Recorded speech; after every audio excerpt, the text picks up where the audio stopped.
cada uno, cómo funciona, cómo aparece en la clínica, digo, esto que signa, ¿no?, las posiciones femenina y masculina con determinados atributos, y entonces, digo, de hecho, mujeres y varones enfermamos de distintas cosas, nos posicionamos diferente. Claro, porque ese patriarcado, ¿no?, que está bien dicho, porque así se dice, ¿no?, otorga lugares tanto a hombres como a mujeres, digamos, ¿no? Claro, le da estatus, ¿no? Ordena. Bueno, digo. pero hay un equívoco. Ahí me parece entender que sería, por ejemplo, tomando lo que decía Susana recién, ¿no? Una suposición de que un niño o ese hombre violento nació violento por el solo hecho de ser hombre, como si la violencia se estuviera situando como un patrimonio masculino, como un rasgo, ¿no? Como un rasgo, claro, como un rasgo de nacimiento. Desde, digamos, me gusta mirarlo como si fuera, a ver, las metáforas y yo. Bueno, por suerte ustedes no lo reproducen esto, pero digo, porque es como un discurso común esto que dice Gabriel, ¿no? Se suele como entender desde el discurso común, claro, que es esto, digo. Por suerte están ustedes, digo, ¿no?, que de alguna manera pueden como trabajar en este desenmarañamiento, ¿no? Porque la verdad que es interesante esto. Claro, porque ¿qué decías, cualquier hombre ejerce violencia en su vínculo de pareja, no. Y digo, y sin embargo, las mujeres todos y todas estamos criados en la misma cultura, el mismo patriarcado, heteronormativa, patriarcal, androcéntrica, digamos. Ahora, entonces, por eso a mí me gusta pensarlo ahí como hacer una trenza, ¿no? Entre algunas experiencias previas que traen muchos de sus historias familiares, de repetición, claro, de conductas violentas, ahí tenemos una, ¿no? Y de tenerlas naturalizadas. Digamos, y naturalizar la violencia como forma, como un patrón vincular, ¿no? Pensás la trenza y yo pienso en lo vínculo. ¿Vos pensás que de alguna manera se encuentran, digamos, a nivel fantasmático, por decir de alguna manera, en una especie de amalgama, digamos, ¿no? Sí, se anuda. Sí, en ese sentido lo decís, lo de la trenza. Sí, se les anuda la sábana. ¿no? Ahí. La sábana fantasmática. Sí, pero funciona, me parece. Ella empezó con las metáforas. Esa trenza, dejemos que termine porque está compuesta esa trenza, por favor. Claro, entre lo que traen, ¿no? Digo, porque para algunas corrientes las conductas de estos varones es pura repetición de la conducta familiar, ¿no? Bueno, vivían violencia familiar en sus vínculos, en sus familias de origen, repiten. Claro. Y la realidad es que no todos repiten, claro, ¿no? Digo, están criados en esta cultura cis, heteronormativa, patriarcal, androcéntrica, claro, sí, pero no todos violentan, con lo cual ahí aparece, me parece, como un mechón, claro, importante que tiene que ver, ¿no? Con la, digamos, con esta subjetividad, sí, con la singularidad, ahí, ¿no? Exactamente, ¿no? Y entonces me parece que el dispositivo de varones trabaja con esta trenza, digamos, donde nosotras, desde el espacio terapéutico, indefectiblemente tenemos que abordar las cuestiones ligadas a la cultura, porque aparecen muy fuertemente los, claro, mandatos de masculinidad, cómo la masculinidad opera en esa, digamos, claro, constitución subjetiva desde la cultura. Claro. Los hombres no lloran. De antes del nacimiento. ¿no? Sí, tal cual, lo que nos precede, sí, ¿no? Bancatelazos, hombrecitos, ¿no? Ciertas cuestiones que claro, que ahí en relación a la masculinidad, ¿no? De hecho, en la crianza, ¿no? Esto que aparece, que lo podemos ver en relación al acceso al juego, al acceso a la palabra. Digo, hay un montón de cuestiones, claro, que quedan supeditadas al género, ¿no? Quedan habilitadas para uno y no habilitadas para otro.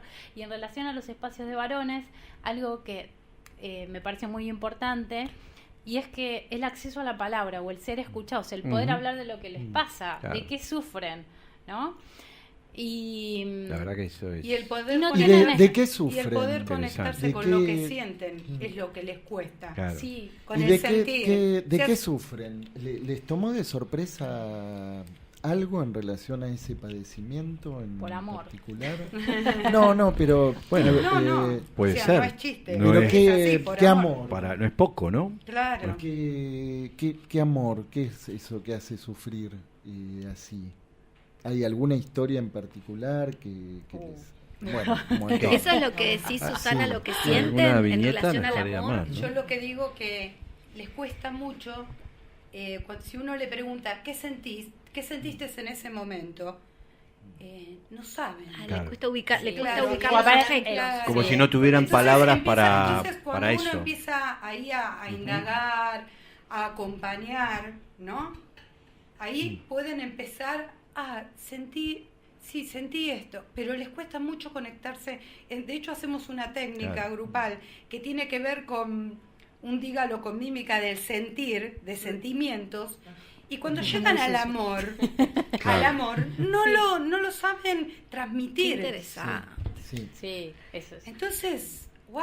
Bueno, porque eso implicaría el nivel del juego, ¿no? De cierto ¿Cómo aparece el amor? Bueno, la herramienta del que juego, tiene la mano es el enojo. del juego me hace pensar lo que dice la palabra esta, ¿no? De hecho, desde eso, ¿no? Desde la producción de la industria del juguete, por ejemplo, claro. ¿no? No, que me parece que en ese sentido, yo no apoyo a las feministas, ¿no? Porque voy a hacer un chiste malo, ¿viste? No, porque venga, cuidado. Porque no quieren, digamos, ¿no? Porque me parece que es una cuestión muy de las mujeres, digo, ¿no? Lo digo medio en chiste y bromeando. Y para resaltar también que me parece que es la cuestión política, digamos, es bien de las mujeres, digo.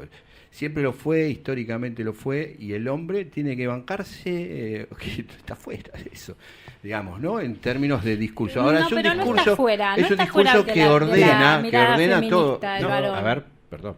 No, que yo me quedé con algo. ¿Vamos a hablar todos juntos? No, pero para seguir cierta lógica, ¿no? De lo que estamos, porque vos decías que ahí de pronto se quedan sin palabras, ¿no?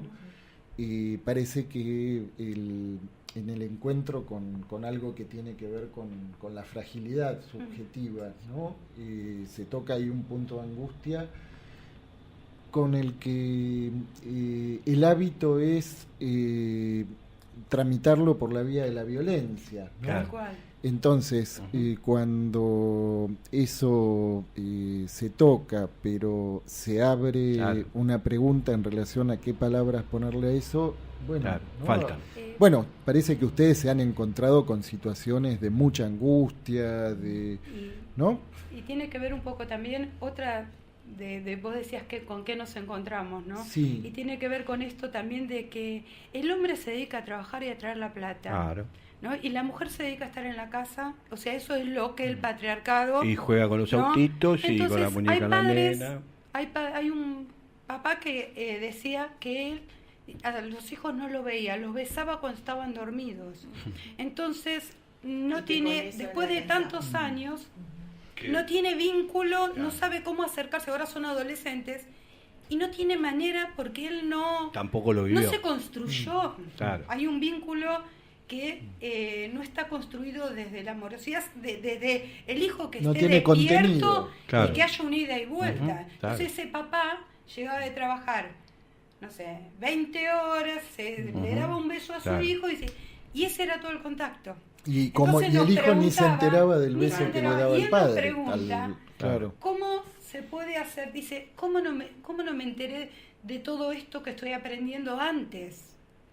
O sea, desde su angustia, desde su dolor de no haber podido construir con su hijo otra cosa, ¿no?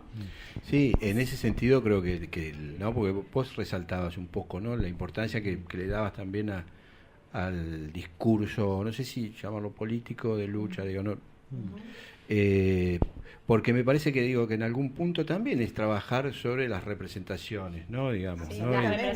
Y es ahí, digamos, ¿no? También el laburo que hace uno con la escucha, digamos, ¿no? Desde los dispositivos de escucha también pone en juego esa dimensión, ¿verdad? Sí, porque además del trabajo grupal también ustedes están atendiendo en los casos que amerita, que son todos en general, ¿no? Por lo general. También de ahí surge la instancia del trabajo individual, ¿verdad? Sí, con algunos de ellos. Con algunos.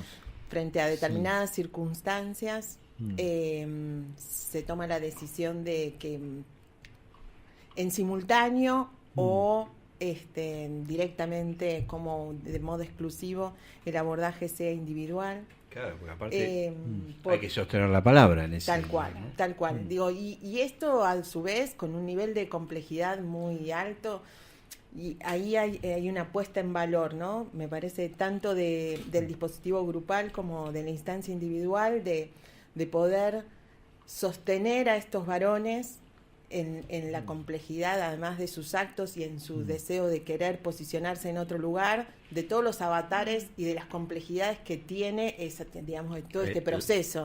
A esto me refiero a... Sí. La tengo encerrada, ¿no? No nos están viendo, digo, ¿no? Hago el gesto de que nos llaman por teléfono. Sí, nos están viendo. Ah, nos están viendo bien. Perfecto. Así que podés... ¿qué tal? La voy a matar. Claro, la tengo encerrada en la camioneta. Así, digamos, y llamar por teléfono en ese nivel de